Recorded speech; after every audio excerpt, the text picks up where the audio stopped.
At the edge of a fading mountain town, where frost lingered in the morning shadows and birch trees rattled like old bones, stood a tiny chapel with a tall wooden bell tower.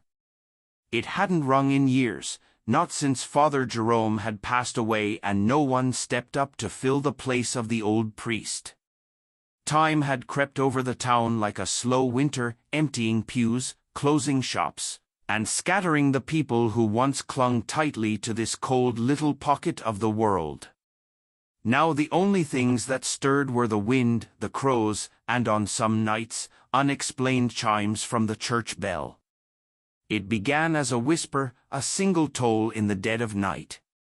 Townsfolk, startled awake, thought it was a dream. But the bell rang again the following week, twice this time, right as the moon crested above the trees. Those still left in the town started whispering about ghosts. Children dared each other to get close to the chapel after sundown, but none stayed long enough to catch the sound. The bell didn't ring every night, just enough to keep it from being forgotten. Just enough to make people uneasy. At the general store, Agnes, the graying owner, spoke in a low voice about the days she used to sweep the chapel floors. "That bell rope's 20 feet high," she'd mutter. "No person's pulling it. That I swear." A man named Darrell, who lived in his truck and drank more than he talked, claimed to have seen something on the church steps. "Wasn't no ghost," he said. "Too solid. Too slow. It walked like it had weight." But no one listened to Darrell much. They said he saw all kinds of things.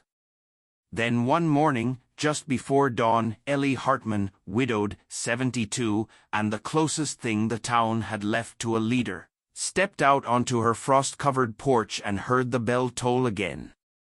3 times. It echoed low and long, like a morning song.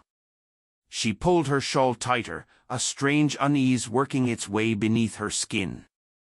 By the time she made it into town, others had heard it too. Some were frightened. Others were curious. But no one could explain it. On the outskirts of town, in the birch woods that crept up to the chapel's rear, a bear emerged each night. It was no ordinary bear. Her coat was darker than midnight and streaked with mud, with a long scar that ran from her shoulder to the middle of her back. The woods had grown thinner for food, and she'd lost a cub the previous winter to a hunter's trap. Since then, something had shifted in her. She moved not just with hunger, but with a hollow kind of grief. The kind that doesn't fade. She had first found the chapel by scent, a memory, a flicker. She remembered the warmth that had once lived there. Years ago, she had wandered through a snowstorm with a paw mangled by a snare. Back then, a man in a long wool coat had found her near the tree lean. He should have been afraid, should have run. But he didn't. Instead, he sat down on the cold ground beside her and whispered in a voice like flowing water. He had fed her, nursed her, played old hymns on a dusty piano while she rested in the warmth of a wood stove. She hadn't stayed long, wild things never do, but she'd never forgotten. That man, Father Jerome, had been gone a long time now. But something drew her back. Not food. Not warmth. Something more abstract. A sound, a scent, a silence that needed breaking. And so, one night, she stood up on her hind legs beneath the old wooden tower. The rope hung there, frayed at the end, just above her reach. She grunted, swayed, and finally managed to catch it between her teeth. She pulled. The bell let out a deep, groaning clang that startled the crows from their trees and sent ripples down the valley. The bear stepped back, ears twitching, but stayed. She pulled again. Another toll. A third time, slower now. Then she sat in the snow, looking up at the tower, breathing heavy clouds into the cold night air. The sound echoed long after she disappeared into the trees. People didn't know what to make of it. Some said it was vandals. Others blamed wild animals or the wind. But Ellie knew better. That sound, measured, weighted, patient, wasn't the work of chaos. It was intentional. Like a message being sent over and over until someone finally listened. The town, though crumbling, had a way of remembering kindness. That chapel had been the heart once. Weddings, funerals, snow day sing-alongs. That bell had rung for joy, for sorrow, for warnings. Now it rang for something else, something no one quite understood yet. A week later, Ellie packed a thermos of tea, wrapped herself in a thick coat, and walked to the chapel just after midnight. The moon was full. The air tasted of iron. She waited near the front pew, alone except for the flickering of her lantern. And then, faint but clear, came the sound from above, one long toll. Ellie stepped out onto the front steps and looked up at the tower. Something shifted in the shadows. Something large. She didn't run. She waited. The bell tolled again. Ellie didn't blink. The night around her stayed hushed, as if the bell itself had drawn a breath from the world and refused to let it go. The snow beneath her boots crunched softly as she stepped forward into the silver-blue moonlight. The figure near the base of the bell tower shifted again, more clearly now. It wasn't a man. Not a boy. Not even a prowler. She saw the fur first, then the shape. Massive, slow-moving, with shoulders like fallen boulders. A bear. But not like the ones that broke into chicken coops or wandered through garbage. This one sat with its head bowed slightly, as if in reflection. Her heart should have raced. She should have run. But something in her refused. Maybe it was the way the creature's ears were tilted back, not in aggression, but in restraint. Maybe it was how it sat beside the chapel steps like a child waiting for a locked door to open. Ellie didn't raise her lantern. She didn't speak. She simply stood still, and the bear did too. A long pause stretched between them. The snow around them softened the world to silence. Then, with slow and deliberate movement, the bear turned away from her and walked down the steps it had just climbed. It moved through the snow without urgency, vanishing into the trees like mist dissolving into darkness. Ellie remained on the church steps long after the shadow had gone. The next day, she returned with tools. The door of the chapel creaked open with effort. Dust poured from the hinges. Inside, the old pews still stood in rows, crooked and stiff with age. Cobwebs laced the stained glass windows, but the colored light still poured through in broken beams. She swept. She lit candles. She opened the cracked windows just enough to let fresh air in. On the altar, she placed a single loaf of fresh bread. Not for God. Not for any human soul. But for the creature she'd seen the night before. It had come for something. Maybe memory. Maybe mourning. She wouldn't pretend to understand it all, not yet, but she'd offer it warmth. That night, the bread was gone. From then on, Ellie came each evening just before sundown. She didn't always see the bear. Sometimes she left food. Sometimes she simply sat in the front pew and whispered to the shadows. She told stories about her husband, about losing their only child in a snowstorm decades earlier, about the long winters when she thought no one would ever understand the way grief hollowed a person out. She spoke not to be heard, but to share space. She found comfort in the rhythm of her visits, even if the bear didn't come. But it did. Some nights she'd catch a glimpse of it from the corner of her eye, watching her from the trees. Once, she opened the chapel door and found it already sitting beside the altar, head lowered. She stood at the entrance, unsure of what to do, but the bear didn't move. She stepped inside. The air was still. Candlelight flickered. The old bell rope swung gently, though there was no wind. And then she saw the claw marks, not in anger, but in pattern, on the wood near the pew. Scratches, careful and deliberate. She counted them. 7. Then 3. Then 1. Like a ritual.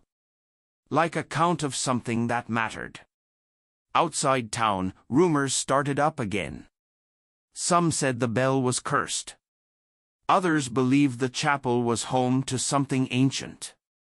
A few brave teenagers snuck out with flashlights one night and claimed they saw a ghost bear standing under the bell tower, staring at them. After that, parents warned their kids not to go near the church, and some whispered that Ellie was going senile, too old to be out there alone. But Ellie didn't care. She had grown to understand something. The bear rang the bell not as a threat, but as a call. A call for presence. A call for witness. Not every grief can be shouted. Some must be told, like a bell in fog, until someone stops long enough to answer. One morning, Ellie opened the chapel door and found a gift. A bouquet, not of flowers, but of twigs, feathers, and a perfect pinecone nestled at the center, left on the altar where she usually placed her offering. It was primitive, but not random. It was, in its own way, an altar of its own. An exchange. Her heart clenched in her chest. She whispered, "Thank you." For the first time in years, she didn't feel alone. Back in the town, no one could explain why the bell had begun ringing again. A few said Ellie was playing tricks, trying to resurrect old traditions or draw attention to herself. But others began to feel its rhythm. Each toll in the dead of night echoed something long buried, a memory of simpler days, of funerals, of weddings, of baptisms, of winter prayers. People began walking closer to the chapel during their morning routines. Not stepping inside. Not yet. But pausing. Listening. And the bell continued. Not every night. Not in predictable patterns. But when the moon was high, and the air was still, its voice would roll out again, low, aching, and deeply patient. In the woods, the bear moved with renewed calm. It had been many winters since it had felt anything but pain in its limbs. But now, there was warmth in the chapel. A flame that did not burn the body, but softened the heart. She did not know Ellie's name, but she remembered the shape of her presence. She remembered the bread. The whispered stories. And she remembered another human once, long ago, who had done the same. The rope in the tower hung lower now. Each time the bear stood, the effort felt less. The weight, more shared. She pulled the rope not for food. Not even for remembrance. But to say, "I am here. You are not alone." Ellie started marking her days differently. She no longer followed the town's calendar or kept track of her arthritis appointments in the old paper planner beside her telephone. Instead, her days began and ended by the bell.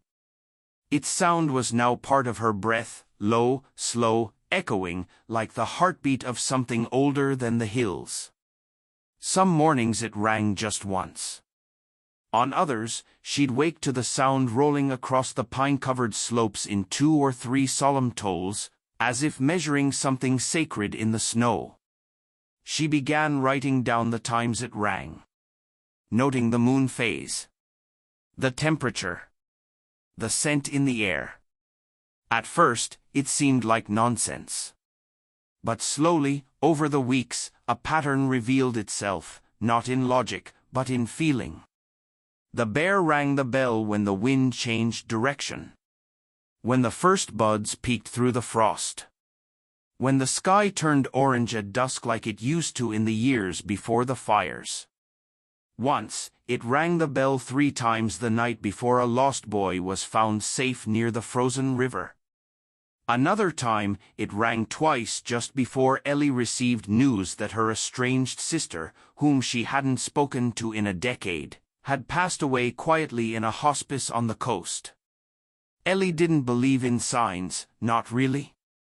But she also didn't believe in coincidences that rang church bells in the dead of night without hands to pull them. One morning, she stood before the altar and whispered, "Are you mourning something? Or someone?" She didn't expect an answer. But the silence afterward didn't feel empty. More townspeople began taking notice, though most did so cautiously. They didn't come to the chapel yet, but they walked slower near its grounds. One little girl left a paper crane on the stone steps after school, her mittened hand resting briefly on the frozen railing. A teenager carved a small wooden heart and tucked it behind the bell tower's base. It was as though the bear's quiet ritual was waking something in them, too. And still, the bell tolled. Late one night, Ellie heard it again, 4 deep, aching peals. She sat up in bed and listened. The sound was heavier this time, slower. The kind of ringing that made your ribs tremble. She bundled up in her thickest coat and lit the lantern. Outside, the air was still. The stars glimmered above the tree line like cold tears in the sky. She followed the snow-covered path with slow, steady steps, lantern swinging. The chapel looked different under starlight, older, wiser, almost watching. And the bear was there, not by the altar this time, but at the base of the tower, looking up at the rope.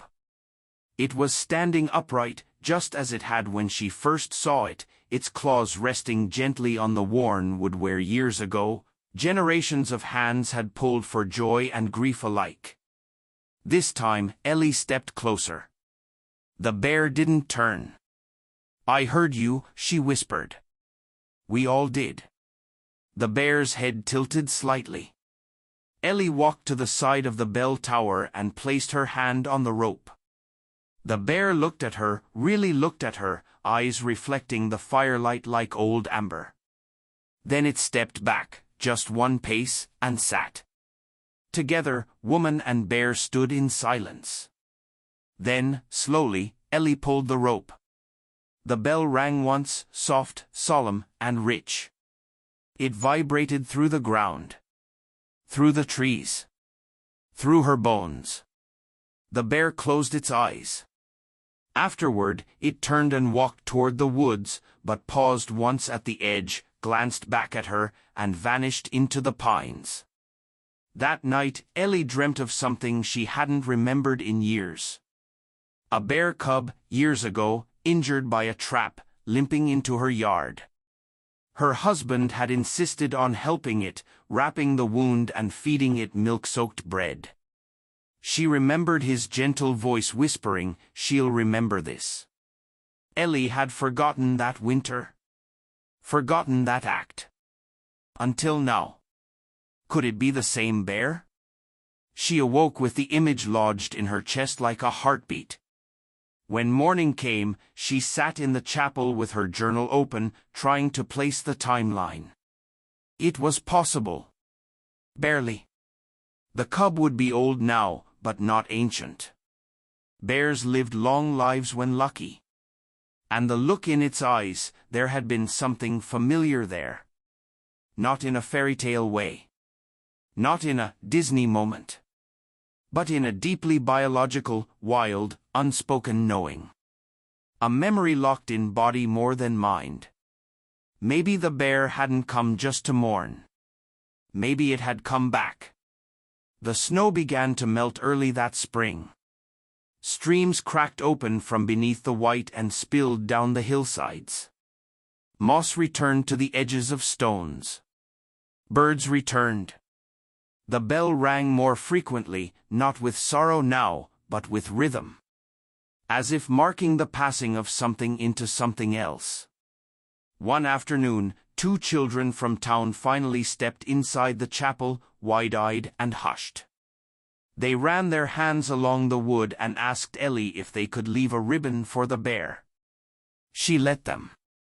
Word spread. An old man brought a photo of his wife and placed it near the altar. Someone else left a pine branch. Offerings piled quietly, respectfully. No announcements. No sermons. Just quiet presence. Ellie still brought her bread. Still sat in the front pew. Still told her stories aloud in case someone was listening. The bear didn't always appear.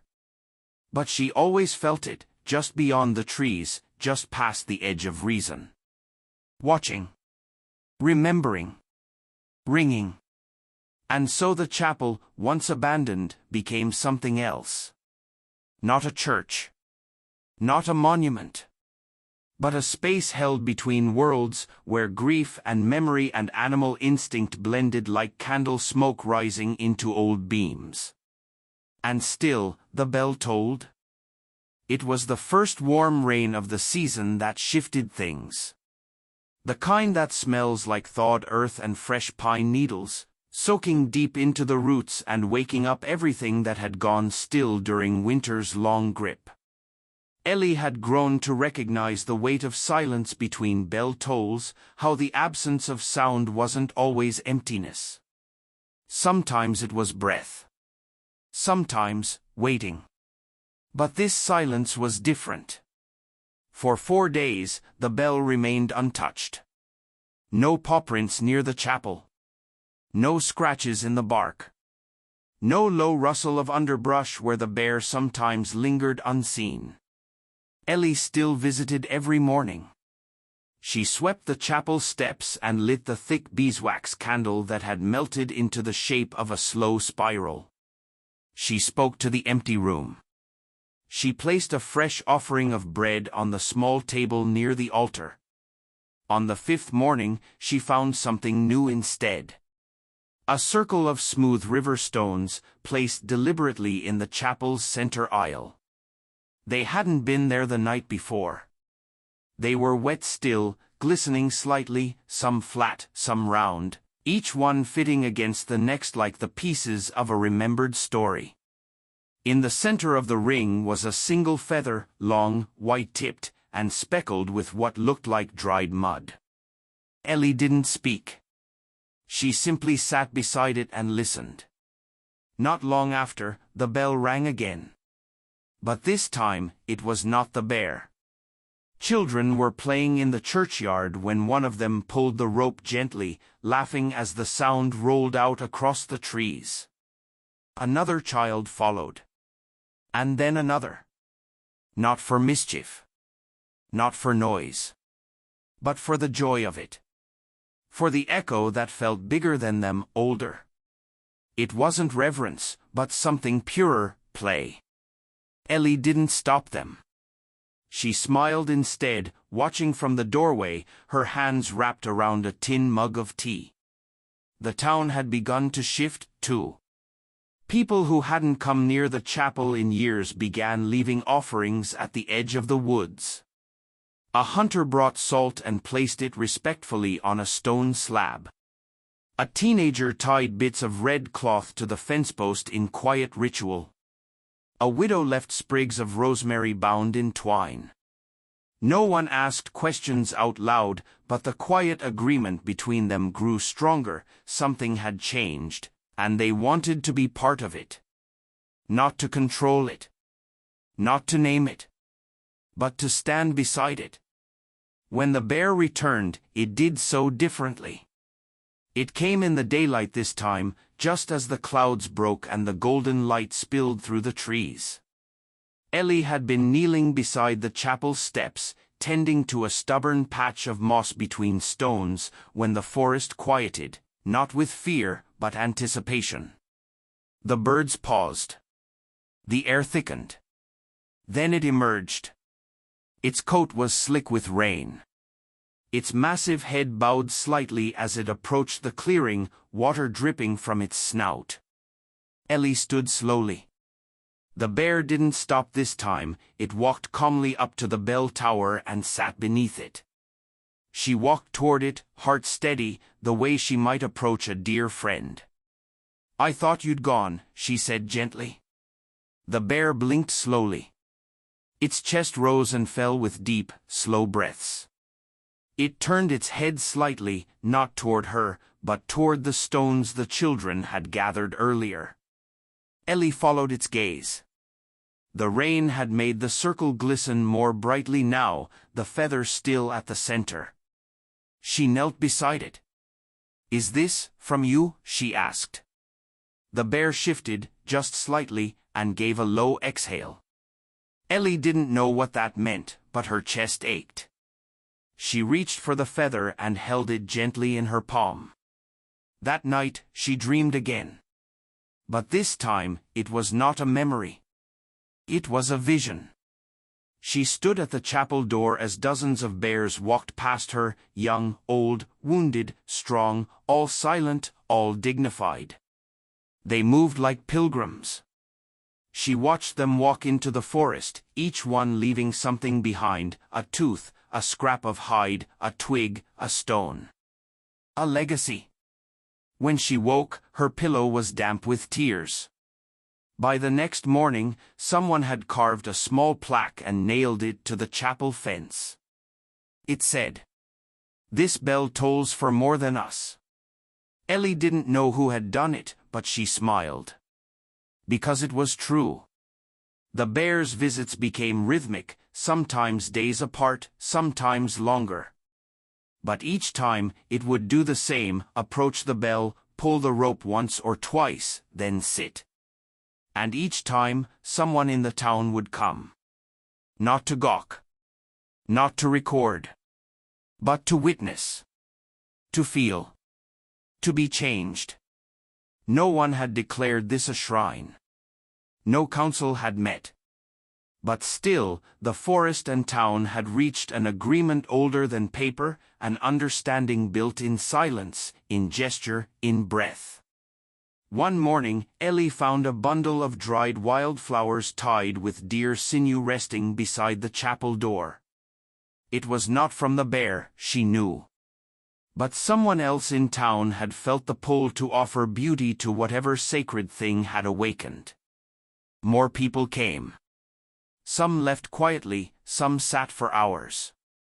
Others didn't enter the chapel at all, but stood near the trees, eyes closed, hands clasped. When the bell rang, they listened, not for instruction, but for meaning. For connection. And still, the bear came. Sometimes it lingered longer. Once, it fell asleep beneath the eaves of the chapel during a gentle afternoon rain. Ellie watched it through the window, breathing slowly, as peaceful as a child. More than once, someone asked Ellie what it meant. Why the bear rang the bell? Why now? She always answered the same way, maybe it's not about why. Maybe it's just about being here when it does. And that was enough. The chapel's walls, once cracked and forgotten, now hummed with presence. The pine beams no longer creaked in loneliness but settled with the breath of memory. And in the center of it all, the rope hung gently swaying, waiting for claw or hand to give it meaning again. The thunder began like a low moan deep in the mountains, crawling down the ridges in slow waves. Ellie had always loved storms, how they rolled in heavy with promise, how the sky folded itself into layers of shadow and light. But this one felt different. Not louder, not more dangerous. Just fuller. Like it carried something with it. She stood on the chapel's porch with her shawl wrapped around her shoulders, watching the clouds boil in slow motion. The trees swayed like they were listening to something far off. And then, as the first hard raindrops struck the slate roof, the bell rang. Once.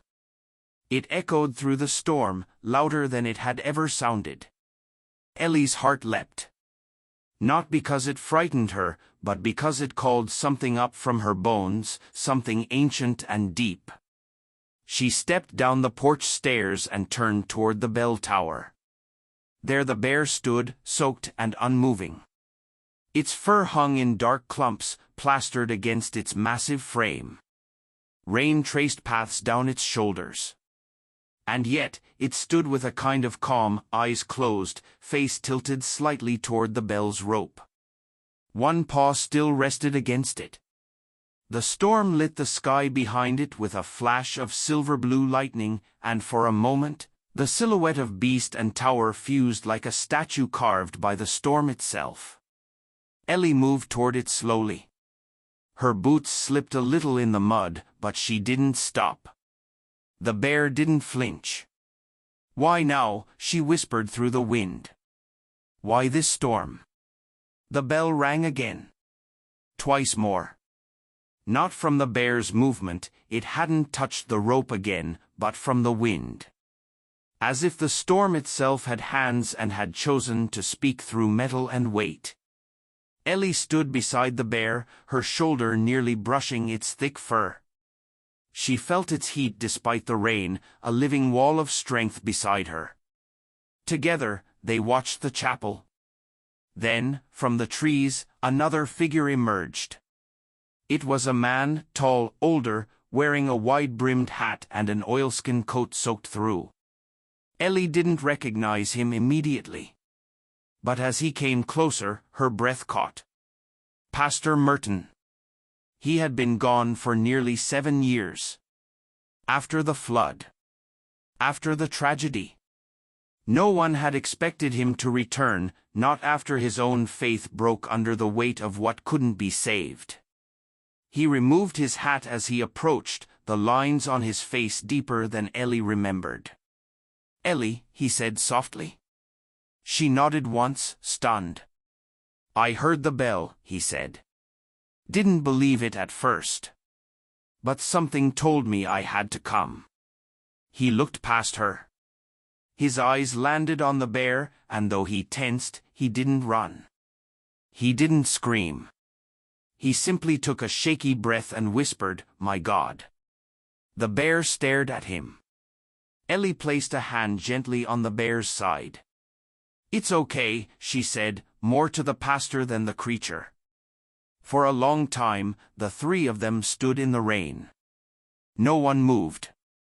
The storm roared above them, thunder cracking open the clouds like an axe against old wood. But still, the bell hung silent now. Until the wind shifted again. This time, it wasn't the bell that moved. It was the chapel door. It creaked open, not from any hand, but from the storm's insistence. Rain blew sideways into the room. The candle inside had gone out. But something else glowed faintly within. Pastor Merton stepped forward first. Ellie followed. The bear remained behind them like a sentinel, its breath a low rumble above the storm. Inside, the chapel was dim, but alive. The stone circle someone had placed days ago was now surrounded by dozens more. Small tokens left by townsfolk lined the edges, ribbons, feathers, letters sealed in wax, little carvings. And in the center of it all was a new object neither Ellie nor Merton had ever seen, a worn leather pouch. Merton picked it up gently and opened it. Inside were a few crumpled photographs, black and white, weathered by time. One showed a group of children standing in front of the chapel 50 years ago. Another, a forest path swallowed in fog. And a third, most curiously, a bear. A bear with one torn ear and a bright glint in its eye. This was taken long before I came to town," Merton whispered. "I've seen this photo before, though. In the old church records. It was part of a story, a legend, really. About a bear who warned the town before the Great Fire. People said it saved lives. No one believed it. But the bell rang back then too. Ellie stared at the photo. Her throat tightened. "I think it's the same bear," she whispered. Merton nodded. "And I think it's time I believed again." The bear stepped into the chapel. Not fully, just its head and shoulders, ducking beneath the frame, its wet paws leaving prints on the stone floor. It walked slowly to the center of the room and lowered its head over the circle of stones. Ellie and Merton stepped back instinctively, but the bear didn't threaten. It simply breathed. Deep, steady. Like it was saying a prayer older than language. And then it did something unexpected. It roared. Not in anger. Not in pain. But in power. In declaration. It was a low, rising, chest-deep roar that filled the chapel to its rafters and then echoed out into the storm, where it rose above thunder and cracked through the clouds like a hymn shouted to the heavens. Ellie covered her ears but smiled. Pastor Merton fell to his knees. The roar faded. And silence followed. But not empty silence. This silence was full of meaning.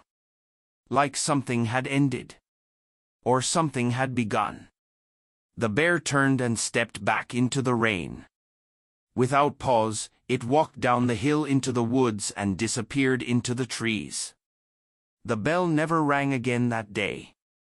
The day after the storm, Ellie returned to the chapel with a lantern and a notebook, her thoughts still soaked in the echoes of the bear's roar. Pastor Merton had stayed in the caretaker's quarters overnight, quietly moving through the chapel in the early hours with a reverence that suggested both guilt and grace. The town hadn't seen him yet, didn't know he was back, but Ellie knew word would spread soon enough. She knelt in the very center of the chapel floor, where the bear had stood before its final roar, and ran her hand over the smooth stones. The pouch and photographs were still there, though now tucked carefully beside the altar. But something felt off about the floor beneath the circle. When she tapped gently with her knuckles, there was a faint, hollow sound, not wood, not earth, but air below. "Help me," she said to Merton, who stood nearby. Together, they moved the stones carefully to one side. Underneath, hidden beneath a layer of dust and a thin board that had darkened with age, was a trapdoor. "I never knew this was here," Merton whispered. Ellie lit her lantern brighter. Maybe it wasn't meant to be found until now. They pried it open. The hinges groaned like something waking after a long sleep. Below was a short ladder leading to a dirt chamber, small, square, and almost entirely filled with old trunks and canvas-wrapped bundles. The air smelled like earth and time. One by one, they climbed down. Ellie's heart thudded. This place had been sealed for decades, maybe more. As they opened the first trunk, a breath of cold air escaped, as if a century had just exhaled. Inside were journals. Dozens of them. Most were dated from the 1800s, written in a looping, formal script. But a few looked newer, less than 50 years old. Ellie picked one at random and began reading aloud. March 3rd. The bear returned today. Watched from the ridge at sundown. I rang the bell once. It blinked at me. Sat down. Like it remembered.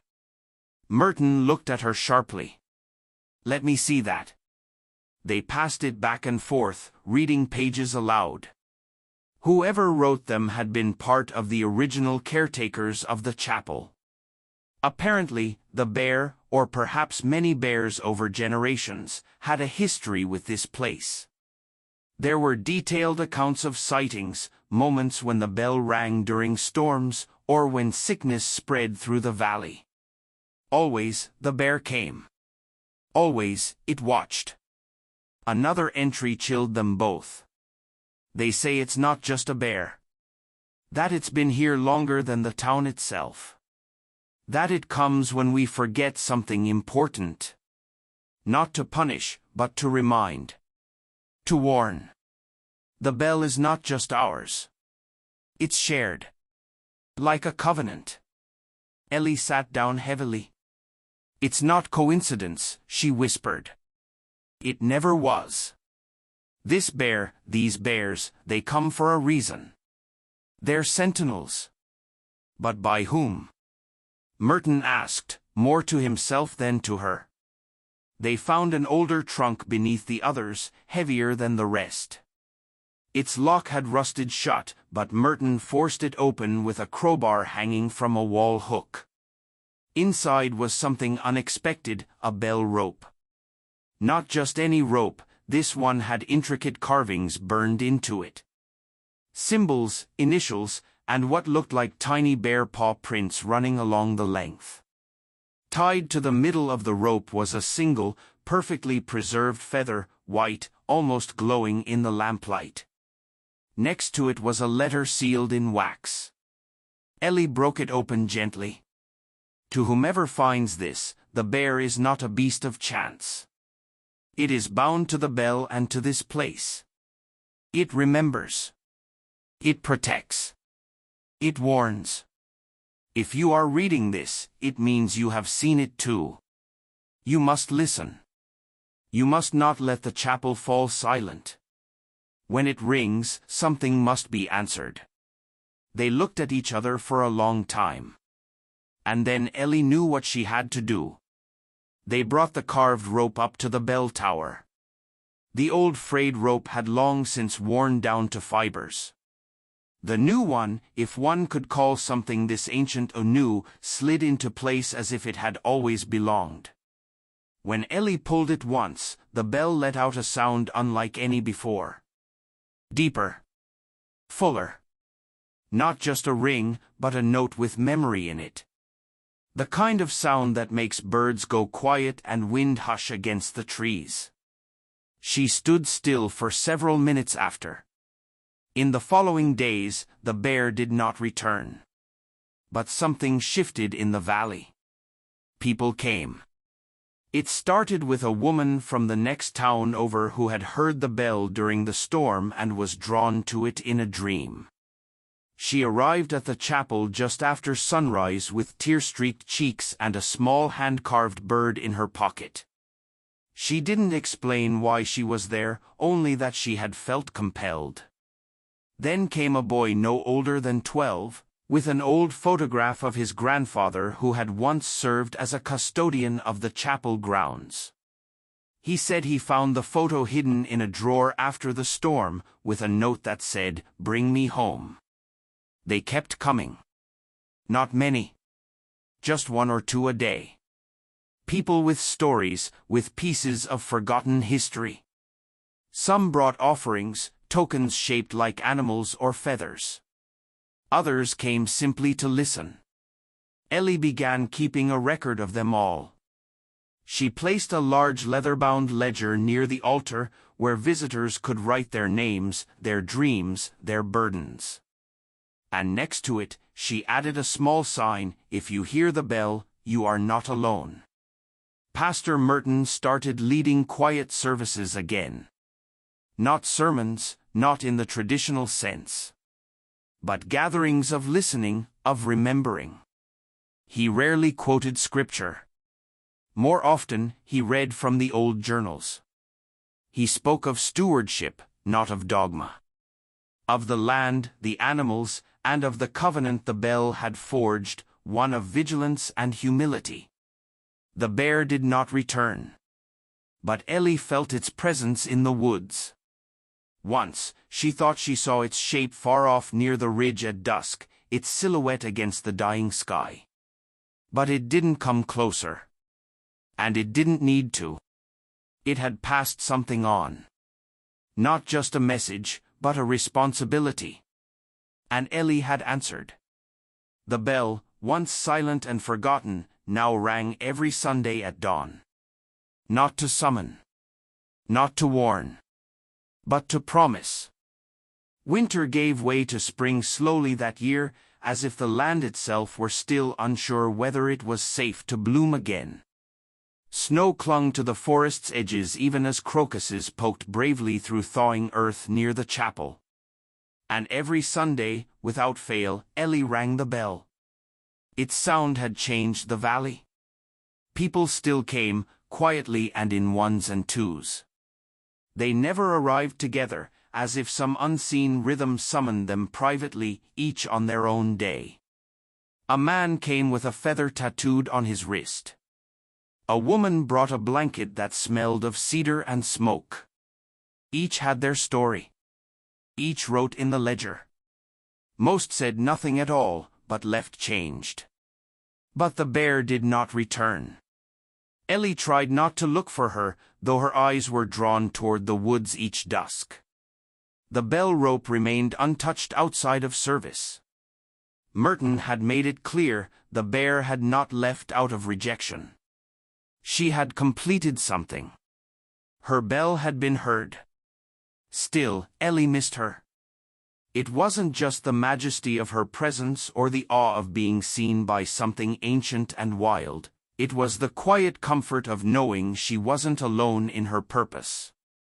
The chapel felt sacred now, but it was a quiet kind of sacred, and sometimes that quiet grew too loud.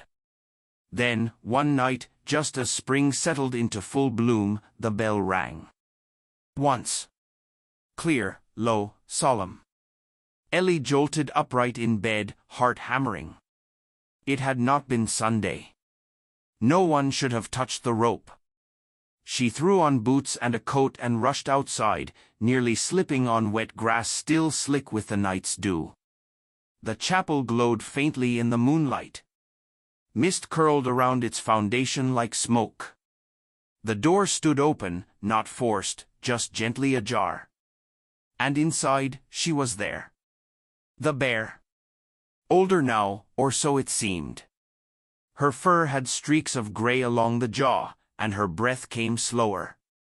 She stood not in the center but near the altar, her eyes fixed on something Ellie couldn't yet see. Then the bear turned her massive head. Their eyes met. Ellie didn't speak. She knew now words weren't needed. The bear blinked and then slowly stepped aside. Behind her, near the altar rail, lay something new, a bundle of sticks, twine, and cloth. At first, Ellie thought it might be a trap or offering, but as she stepped closer, her breath caught. It was a cradle. Roughly made but clearly intentional.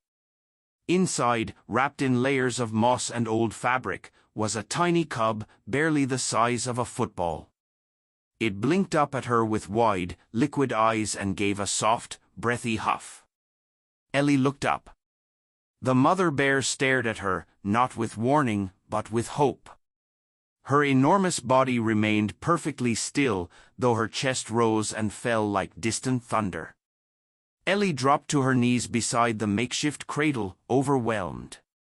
And then she understood. This was not a goodbye. This was a trust. The cub shifted slightly and let out a squeak.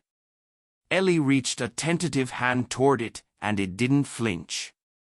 Behind her, the mother exhaled deeply, as if releasing something she'd held in for a long, long time. Ellie whispered, "You want me to care for her?"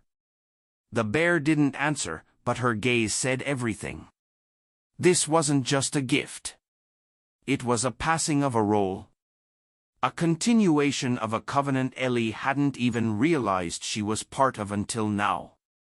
The bear had rung the bell one last time, not to summon help, but to choose a guardian. There was no ceremony, no grand farewell. The bear turned. Slowly, powerfully. She walked back down the chapel aisle, her massive paws whispering against the wooden floor. At the threshold, she paused and looked back only once.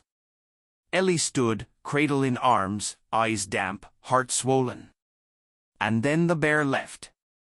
Not rushed. Not chased. Not vanishing into mist like some fantasy, but walking with the gravity of something eternal and alive. The chapel door swung gently shut in her wake. Ellie looked down at the cub.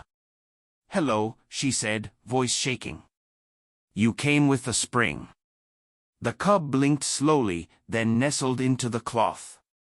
Later, Merton would find her sitting on the altar steps, wrapped in a wool blanket, the cub dozing in her lap. He wouldn't ask questions. He would sit beside her, silent and reverent, and they would watch the sky shift toward dawn. By morning, word had already begun to spread. The bell had rung on a Tuesday. That had never happened before. And so more visitors came. They brought no questions, only quiet presents. Some left drawings, poems, small jars of honey or carved toys. No one dared touch the cradle, but many paused to gaze upon the sleeping cub, their expressions shifting from awe to something close to peace. The bear never returned. Not physically. But her presence was now a layer in the wood grain, in the bell's tone, in the cool air that swirled through the chapel even when the windows were closed. The cub grew quickly, nourished by goat milk and soft roots Ellie foraged. She named her Ember, for the way her fur caught the sun like a flicker of fire. As weeks passed, Ember grew bolder, climbing stairs, sniffing at hymnals, dozing under pews.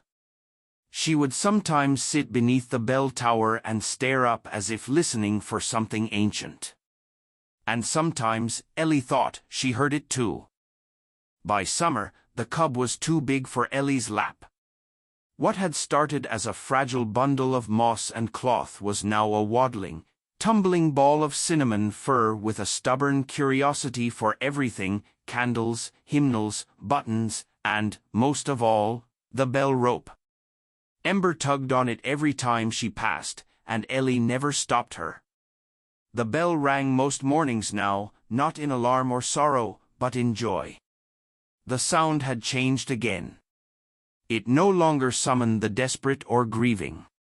It invited. The town, once hesitant, had softened. People brought vegetables for Ember, sturdy crates full of fallen apples, oats, even sweet potatoes. One child brought an old wagon and tugged her up and down the path outside the chapel until they were both too tired to move. Another brought a harmonica and played a lopsided melody while Ember swayed. The chapel became more than a place of mourning or worship. It became a sanctuary for the living. Ellie taught Ember gently. The cub learned not to knock over the pews when she grew excited and not to steal shoes left by the door. She developed a fondness for lying behind the pulpit as Ellie gave her Sunday talks. And the congregation? They adapted quickly. No one seemed fazed by the sight of a young bear gently gnawing on a hymnal spine. The woman who once sobbed in the back pew now brought hand-woven blankets for Ember to sleep on. Merton fashioned a collar of braided cedar bark, not to restrain her, but to mark her as loved. Visitors came not only for comfort, but to be near her. There was something healing in her presence, something no one could quite explain. And Ember gave, without trying. She played gently with toddlers, allowing them to pet her fur. She dozed during prayer circles and sometimes sat quietly beside those who couldn't speak, her massive head resting near their trembling hands. Ellie watched it all unfold with a quiet, private ache.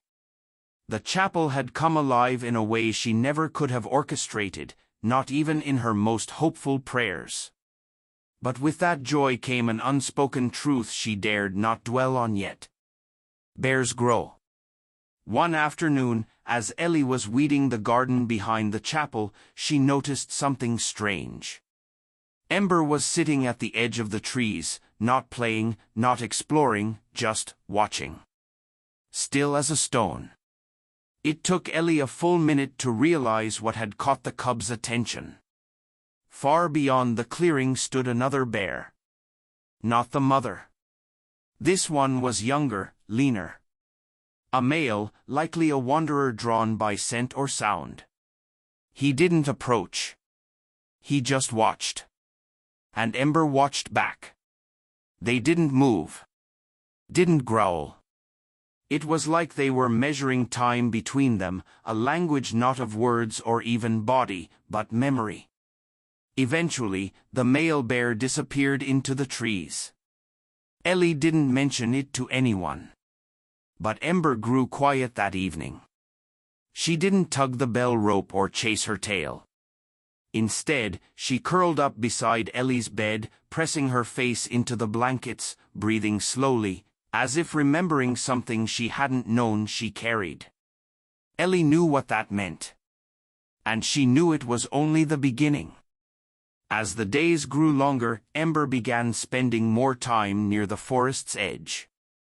She would vanish for hours and return muddy, breathless, and changed, subtly, but unmistakably. Her eyes were older. Her body heavier. She no longer fit beneath the altar. Children began to pet her more cautiously. Some guests wept when they saw her, touched not just by her gentleness but by the inevitability of her path. Still, she always came home. Every dusk, Ember returned to the chapel steps. Ellie would be waiting with a dish of berries or a cool cloth to wipe burrs from her fur. They didn't speak. They didn't need to. But one night, Ember stood by the bell and stared at Ellie for a long time. She didn't ring it. She just waited. Ellie stepped outside and placed a hand gently on her shoulder. "You don't have to explain," she said softly. Ember lowered her head and nudged Ellie's side, a gesture so full of tenderness it nearly undid her. "I know," Ellie whispered, brushing back tears. "You're ready." The next morning, Ember didn't come back. The chapel was silent, but not empty. The rope hung untouched. The cedar collar remained on the steps. Ellie sat in the pew with a blanket folded beside her, unsure whether to cry or smile. She did both. People arrived throughout the day, some with food, others with nothing but stories. No one asked where Ember had gone. They simply lit candles. Children whispered goodbye into the floorboards. Merton set a single bowl of water by the door. The bell didn't ring for 3 days. Then, on the 4th, at dawn, it rang. Once. A low, clear tone. Ellie rushed to the door, hope bursting, heart pounding. But there was no bear. Just the breeze. And the collar. Gone. The days moved like breath, slow, invisible, and full of feeling. The absence of Ember was not an emptiness but a presence all its own. It lingered in the worn indentations along the chapel floorboards where her paws used to pad softly. It hovered in the way people paused before stepping inside, as if still expecting to be greeted by her quiet gaze. Ellie adjusted, but not quickly. For the first few weeks, she left the door ajar each morning, listening for the rustle of leaves or the scrape of claws against stone. She prepared 2 bowls of berries instead of 1, caught herself humming lullabies she used to sing while brushing out Ember's fur. The scent of bear never quite left the chapel, even after all the blankets were washed and folded away. It lived in the wood now. The bell rope stayed untouched. Not because they forbade it, but because no one quite knew what it meant to ring it anymore. Without Ember, the bell had returned to being just that, a bell. But its weight now carried stories. If someone rang it, would it call her back? Would it summon grief or joy? Would it feel like betrayal, or like a prayer? So they left it silent. Until, one cold morning, a storm blew in from the northern peaks. The wind howled like something wild had broken loose across the sky. Trees bent. Chimneys groaned. The chapel windows rattled in their old frames. Ellie didn't sleep that night. She stood in the doorway, clutching her coat, eyes fixed on the edge of the forest. Lightning split the darkness. And in the white flash, something large moved between the trees. For a breathless moment, Ellie's heart stopped. But it wasn't Ember.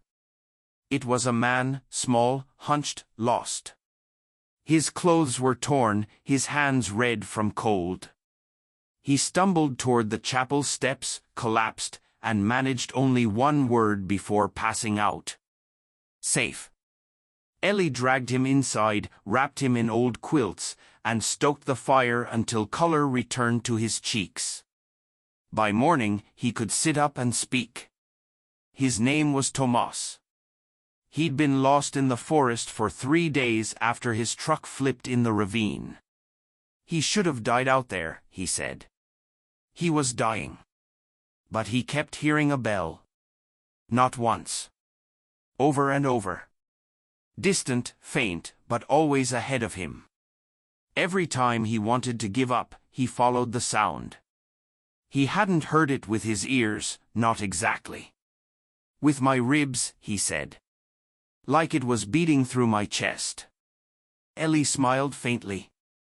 She knew better than to argue. The townspeople came to see him, bringing soup, spare boots, and dry gloves. They didn't question the story. If anything, they seemed relieved, as if a forgotten promise had been kept. As if Ember, wherever she was, had somehow reached through the forest to guide someone again. That evening, Ellie lit the chapel candles and stood by the bell rope. Her fingers touched the worn fibers, now stiff with time. She didn't pull. Not yet. But she whispered, "Thank you." Spring came slowly that year. The trees took longer to bloom, and the thaw held back like it, too, was waiting for something. But with the softer days came visitors, more than before. Not the curious or the doubtful. People who had heard of a chapel where a bear once healed the broken. A place where a bell had rung until it woke an entire town. A sanctuary of strange mercy. Some came alone, hands in their pockets, heads bowed. Some came with children, fingers sticky from orchard fruit. Others arrived quietly, sitting in the back pew, looking at the rope, wondering. One woman, her voice cracking, asked Ellie, was it really true? About the bear? Ellie answered without hesitation. Yes. But where did she go? Ellie hesitated, then replied, she went where all healers go when they're finished here. Will she come back? She never really left. Sometimes, after evening services, Ellie wandered into the woods. Not far. Just to the edge. She would sit on the mossy log where she used to brush Ember's fur and wait. Not for a sign. Not even for a visit. Just to sit with the air that had once held something extraordinary. One evening, as the sun dipped low, casting long amber shadows across the grass, Ellie noticed something strange at the base of the old oak where Ember first appeared. Paw prints. Not large. Not fresh. But unmistakable. Beside them, pressed into the mud, was something else. A set of smaller prints. Lighter. Younger. Ellie stared for a long time. Then she smiled. And that night, for the first time in seasons, she rang the bell. It echoed across the town, through the windows of the bakery, through the still-open barn doors, down the cobbled paths and into every sleeping heart. A single, clear tone.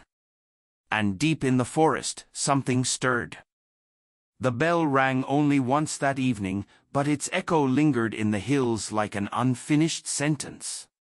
Those who heard it, scattered across the town, in shops, under blankets, or standing by their windows, felt something stir inside them.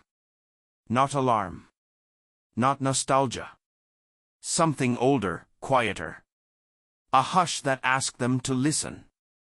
Ellie stood beneath the rope, one hand still on the knot, and breathed in the warm air. The chapel, lit by golden lamplight, seemed to pulse faintly, like it was breathing, too. She didn't speak. There was nothing left to explain. Those who needed to know already did. She stepped outside into the soft grass, moonlight already pouring down like milk across the clearing. The trees whispered in the hush of the evening, and a breeze carried the scent of wild flowers and something richer, fir, moss, pine bark. And in the distance, the sound of two sets of paws moving together. Ember had not returned as she once was. The days of her wandering the aisles between pews or curling beneath Ellie's chair had passed. But she had returned, in another way. Through story. Through legacy. Through whatever little creature now padded along at her side, learning the forest, learning the bell, learning what kindness sounded like. The town changed. Not with banners or festivals or grand plaques that boasted of miracles. It changed in small ways, in the way that counted. People stopped locking the chapel. Children left bundles of berries on the steps, just in case. Visitors came not only to hear the stories, but to leave pieces of their own behind, letters folded and tucked into the cracks of the walls, drawings of bears, poems scribbled in uncertain hands. Someone left a necklace. Another, a photograph of a loved one gone too soon. They all heard the same message in the stillness: you are not alone. The bell rang again some months later. Just once. Ellie didn't ring it. Nor did any child playing nearby. No one touched the rope. But the sound came, crisp and certain, as if from a hand beyond the veil of the visible world. A note not summoned but gifted. People looked up from their dinners, their work, their worry, and paused. Some cried. Some smiled. All of them listened. A family arrived weeks after that, their small daughter thin and pale from a long illness. The chapel was quiet when they entered. Ellie offered them a seat, warm tea, and silence. The girl didn't speak. She just looked at the bell. And smiled. By spring's end, she was healthy again. Doctors said it was rest. Fresh air. Better nutrition. But her mother told Ellie that her daughter heard a ringing in her dreams, every night, like a lullaby. And in those dreams, a bear always came, curled up beside her, and kept the cold away. The woods remained quiet most days.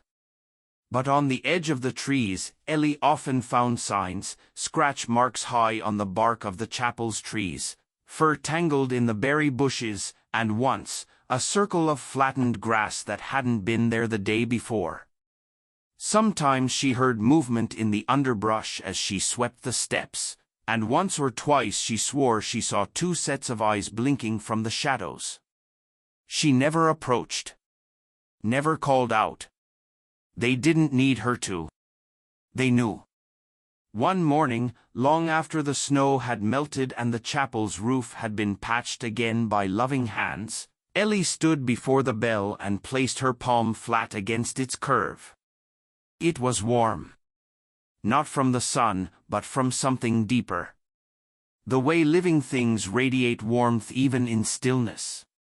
She leaned in close and whispered, "Thank you for listening." Because the bell had never been about calling others. It was about someone listening, always. Ember had listened when no one else would. She heard what even Ellie herself had buried deep: grief, hope, loneliness, the ache of meaning. And when Ember rang the bell, she wasn't just asking for help. She was saying, "Someone hears you." Now it was Ellie's turn. She rang the bell once every month, not to summon, but to respond. Each ring was a promise: if you're lost, you're not forgotten. If you're hurting, you're still heard. One winter, years later, a new caretaker came to the chapel. A young woman with thick glasses, a laugh that rang like wind chimes, and stories of her own wounds. Ellie had grown older, her knees less steady, her hair more salt than silver. But she saw something in the young woman's eyes, a question and a calling. She handed over the keys and the bell rope with the same care she might have given a child her mother's wedding ring. "You'll know when to ring it," Ellie said. "And what if I don't?" "You will." She did. The bear cub had long since grown by then. Larger now, but not as large as Ember had been. His fur was darker, his ears more rounded, his gait still clumsy in the spring dew. But he rang the bell too, once, in the middle of a thunderstorm, when a traveler collapsed on the path just beyond the river bend. The town came running, as they always would now. No one questioned how they'd heard. Because they knew, some bells never stop ringing. They echo in the soul. And in the quiet places of the world, where forest meets chapel, where memory becomes myth, and where bears ring bells in the middle of the night, miracles still walk on four paws.